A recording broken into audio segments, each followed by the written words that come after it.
face it, you're never going to get my power.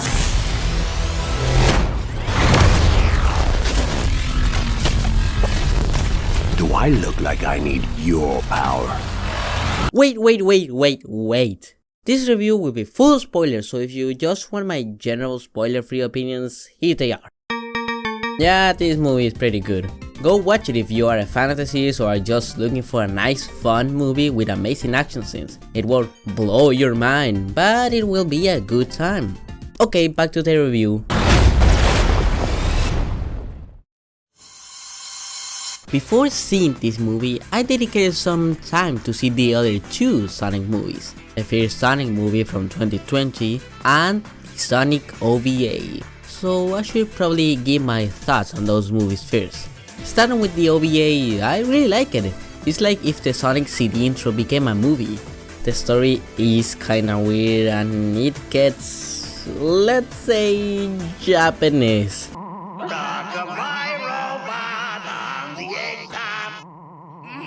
But it gives me an amazing version of this franchise in a classic 90s anime style that reminds me of a little of Dragon Ball.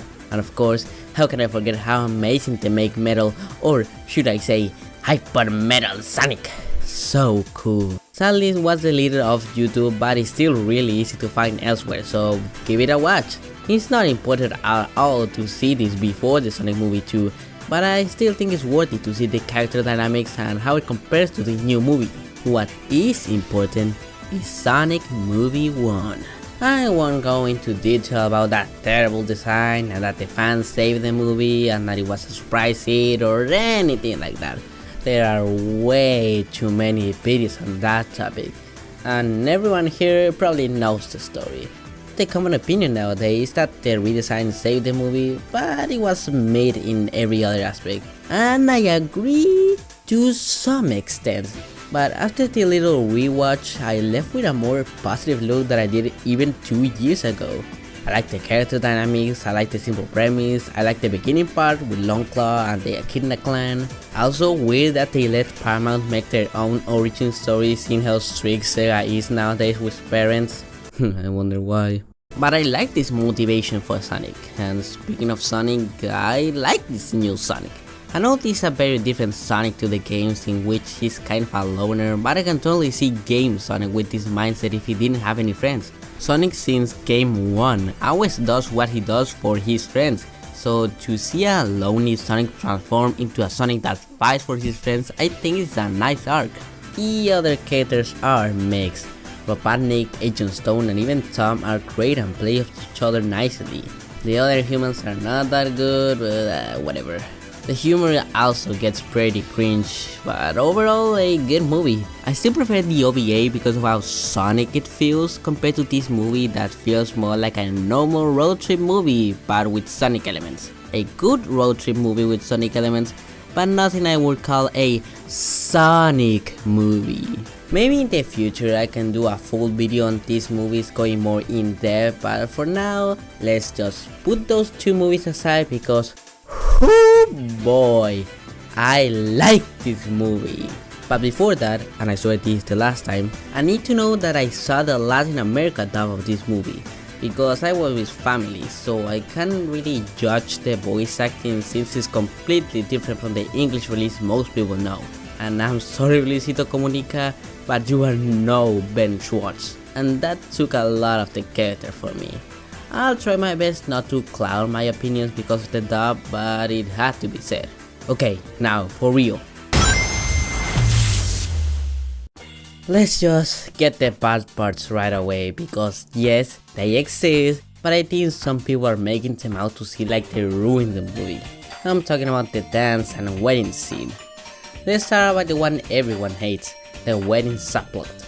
Rachel, the woman that hated Tom in the first movie, is getting married, but it turns out the whole relationship was a mission by Gun to capture Sonic. So it's up to the two sisters to save them. And I ain't gonna lie, it was good at first. I thought the governor let Sonic too easily on the first movie, so to see that they are still interested in capturing him is good, and it still gives the sisters a moment to shine while showing how intelligent Tails is with his gadgets. But then, it just kept going. It's not the worst, and being fair, I did find it a little funny, but it just didn't need to be there. What can I say? I like the Sonic stuff in this Sonic movie. What I think was a way worse scene was the dance scene. The parts with Tails translator messing up, the parts where they almost got roasted, the beginning of the dance battle when this beef up guy just fucking schmoops on them, and everything after the dance was great, or dare I say amazing. But the moment Sonic turns on that Bruno Mars song, I just could not care less. At the end of the day, it is a movie for kids and my whole theater was laughing at those two scenes, so mission successful I guess. But they ruined the otherwise perfect pace this movie has, and going to more of the mixed parts for me, yeah, Tails was shafted a little bit, and that backstory, or should I say, how they presented the backstory, was worse than Adventure and Sonic X. Like, come on, at least show a flashback. Tails sitting on a chair saying how sad his life was doesn't do anything for me. At least Sonic X shows you Tails getting bullied. If they did something as small as that, I would have no complaints of Tails, because besides that, this is a version of Tails that made me love him in the first place. He does get scared from time to time, but that doesn't stop him from heading straight for action when his friends are in danger, and his relation with Sonic is just so perfect for both Tails and Sonic character arcs. He can feel pretty shafted at times, but it only happens in places where Tails being there wouldn't affect the story too much. And besides, he still gets to be a huge part of that final fight. And while we are talking about Tails, let's also talk about the other characters. Starting with the humans. Tom and Maddie to some extent are fine, and I actually really like the family dynamic they have with Sonic. They're the perfect people to guide Sonic and they do a fantastic job at that. Eggman is even better than before. The Eggman from the first movie was good, but this more chaotic, power-hungry, backstabbing, destructive Eggman is incredible. I don't know about what they will do with Jim Carrey since he's apparently retiring, but at least he went down in a bang. But Eggman would be nothing without Agent Zone. Yes baby, best character right here and Paramount knew. He doesn't appear too much for good reasons since we need to show Knuckles, but everything he appears is the best. That scene where Eggman makes the Death Egg robot and Agent Stone screams, "Take me with him!" was one of the few jokes that really got me hard. But aside from those four, every human is either meh or Ratio, Wayne, the husband, Gunn in general, except for the commander. I really like how they call him the Olive Garden guy. Fun callback to that Olive Garden scene from the first movie. It's like they knew everyone hated that, but boring humans aside, we have our main characters, Sonic and Knuckles. Starting with the Blue Rat, his character is a perfect follow-up to how he was at the end of the first movie. The loner arc is gone, and now it's all about family and responsibility.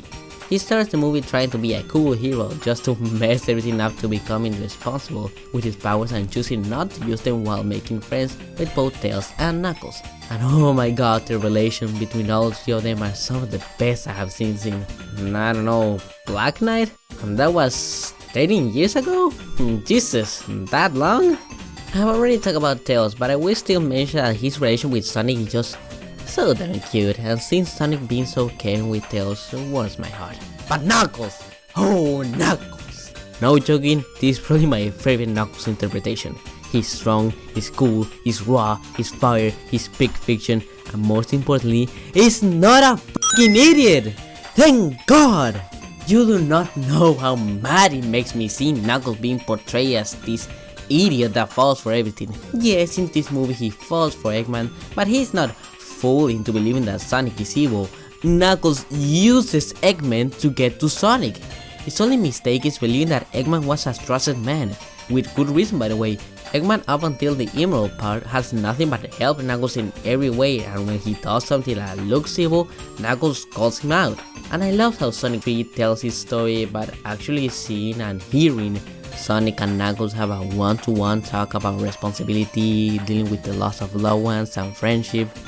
It's a little corny, yeah, but it made me a tiny bit emotional, and you still have some funny scenes of Knuckles being a little naive. But speaking of Knuckles, he actually has a great backstory. And speaking of backstories, I like how the Chaos Emeralds are in this universe. How they are part of the Master Emerald instead of just being tied to it. It fixes one of our main complaints of the Master Emerald in the games, and the way they presented that lore with the cool animation was just beautiful. But you know, it did remind me a little bit of the Archie comics, and Ken Penders is already mad.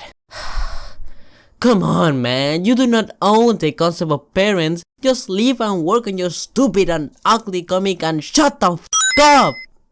What about those action scenes? First encounter with Knuckles, the snowboarding scene, the fight at the Master Emerald Temple, actually that entire section was amazing. And of course that final battle with the main trio against the Dead Egg, every one of those scenes were the great highlights for me. That part where Sonic spin dashes into Knuckles like 5 times just hits different. And Super Sonic too! Okay, this is the part of the review where you just start gushing because oh my god, Super Sonic! He's so cool and powerful, and the way he just stops the punch and then does the kick from Sonic 06. Man, this movie just full of references. I can't show the movie, but I want to because there are so many little things that I want to talk about. And oh my god, that post-credit scene with none other than Shadow the fucking Hedgehog! Yeah, that's right! You Dexys! I got spoiled about him the day before and I was still screaming! Yeah, he does look like some of those fan photoshops, but according to some people that went to the special premiere, Tyson Hess told them that Shadow will look way better in movie T, and that they used the Sonic grip because of time constraints and things like that, but Shadow the Hedgehog! Do you know how big this is? This can only mean that we will get a movie adaptation of Sonic Adventure. Okay, I'll come now. I still need to do that massive Forgotten Land review, so let's wrap things up. In conclusion, while it has its fair share of problems, some scenes ran for too long, there are way too many pop culture references. I think they could have handled some things better like Tails' backstory, but at the end of the day, this movie is the embodiment of everything I love about Sonic. Not as a video game, but as a franchise and everything around it. From the characters to the action to the little references, everything here is the soul of Sonic. And I can't be more happy about how good this movie is doing. It seems like we say this every couple of years just to get disappointed, but I'm gonna do it.